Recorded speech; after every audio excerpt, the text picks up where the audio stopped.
Hey everybody, it's Christopher Not Walking. Welcome to the Dirty Nerdy Show. And it's August, and that means it's Gastroparesis Awareness Month.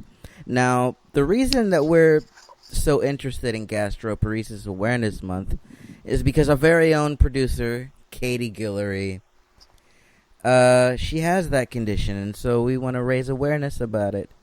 And so Katie's going to talk to you about it, and then we're going to talk about a fun little challenge that we're going to issue to you guys to raise awareness and raise money for different gastroparesis charities.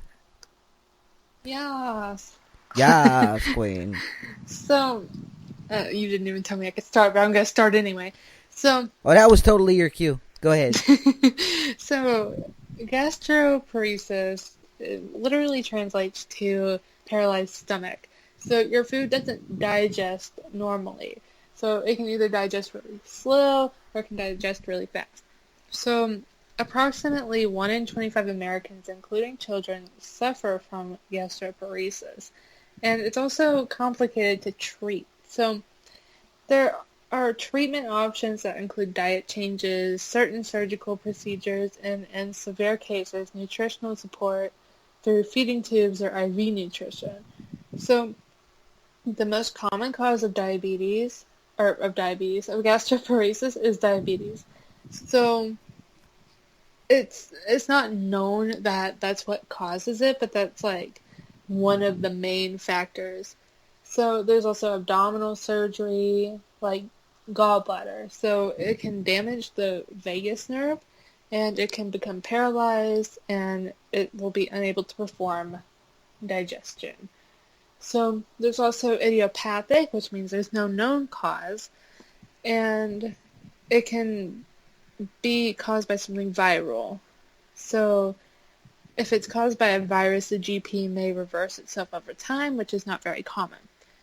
So testing. So recently, newer tests have become available that are geared towards an accurate diagnosis without ingestion of large amounts of contrast or food. Because as you know, people that have gastroparesis, or if you don't know, it's hard for them to do tests because they can't hold down the food.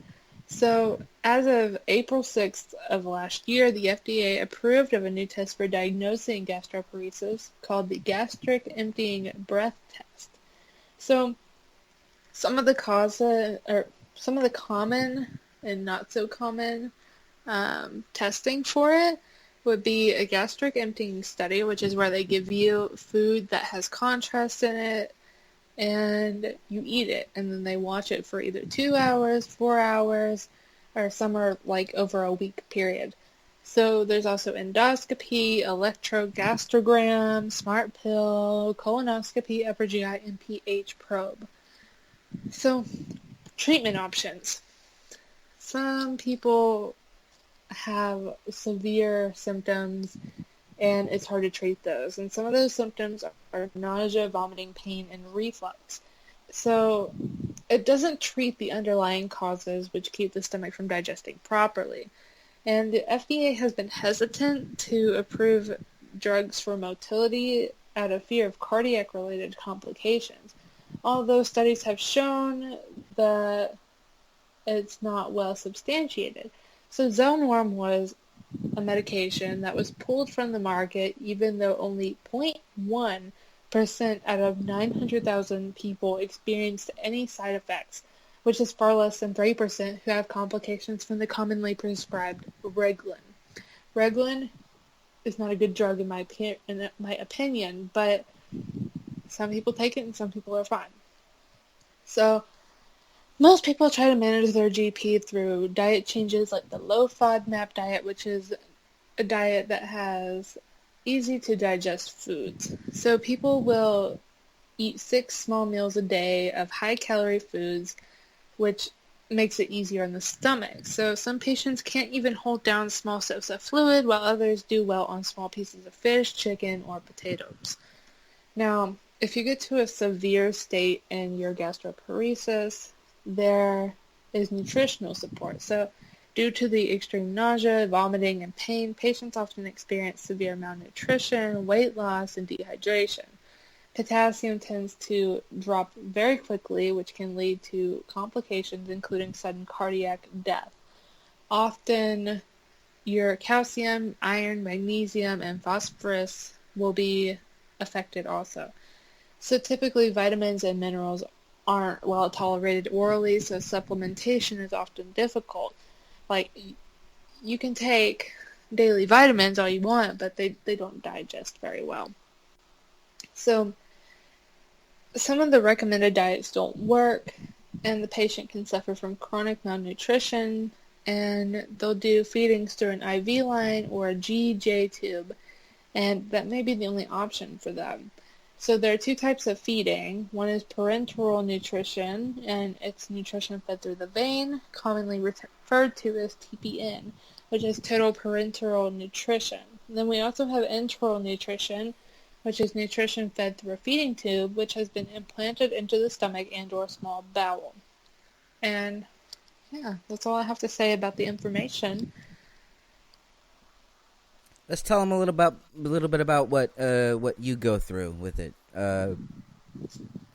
Quick summary of that. Okay, let's try and get a quick summary.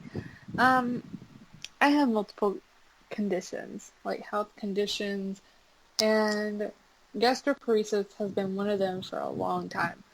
I was diagnosed in May when I had an endoscopy done, and I had fasted for over 14 hours, and I still had food in my stomach.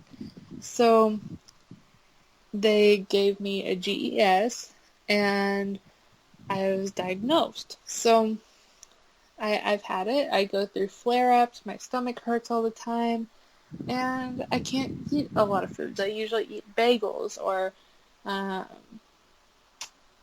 sometimes I'll eat Pop-Tarts. It's junk food. I can't eat normal food.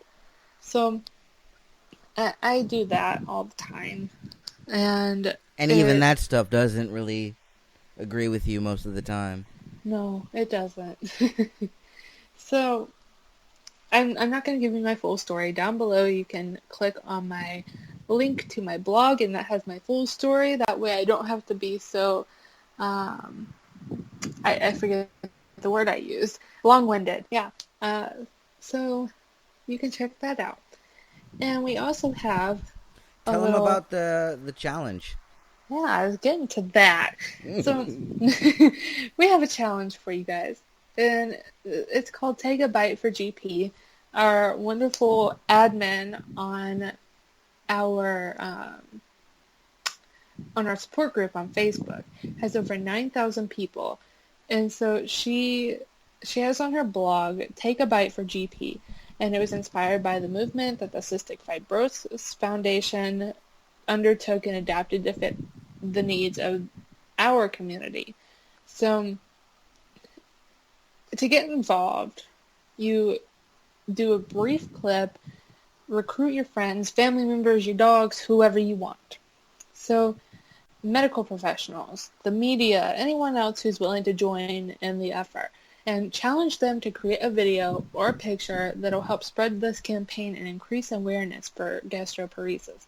So you literally, what you do, you take a bite of food, and that's it. That's all you got to do. You take a selfie eating food, and then you say, what do you say in the picture? Take a bite for GP. So hashtag that. Yeah. And it's to get the idea, or the idea is to get people to notice that we can't eat like normal people. I put air quotes around normal even though you can't see it. But like, it's just to raise awareness. And then we also have some donation links for you guys for GP. Yeah, for charities. We do. We have about 4, whichever one you want to donate to. Yeah, so when you take your picture or your video, we encourage you to donate at least $1. Yeah, at least $1.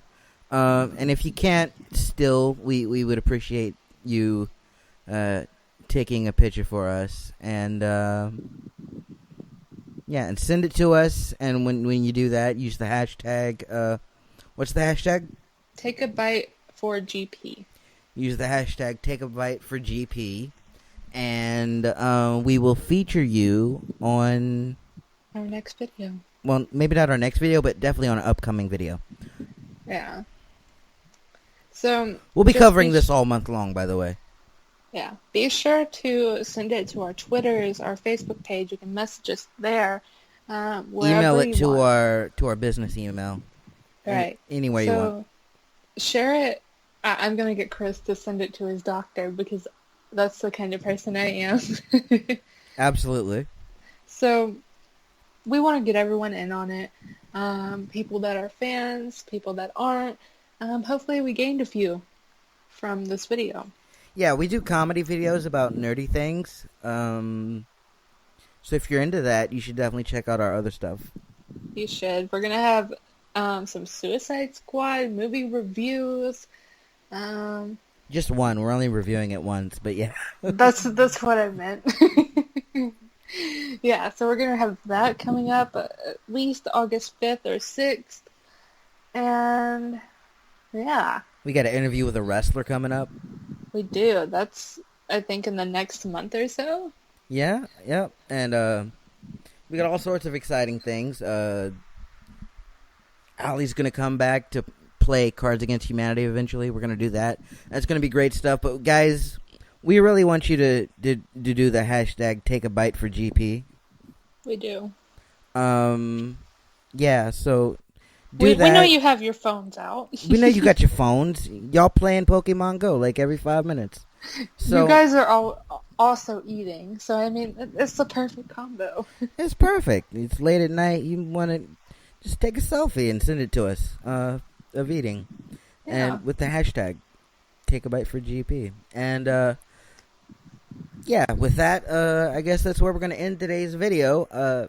I'm Christopher Not Walkin'. That's Katie Guillory, our wonderful, wonderful producer who really does go through hell with this thing. So that's why I wanted to make this video as well as we could and just get the word out there. Yeah. I'm Christopher Not Walkin'. That's Katie Guillory. This is the Dirty Nerdy Show, and we'll see you in the next video. Bye.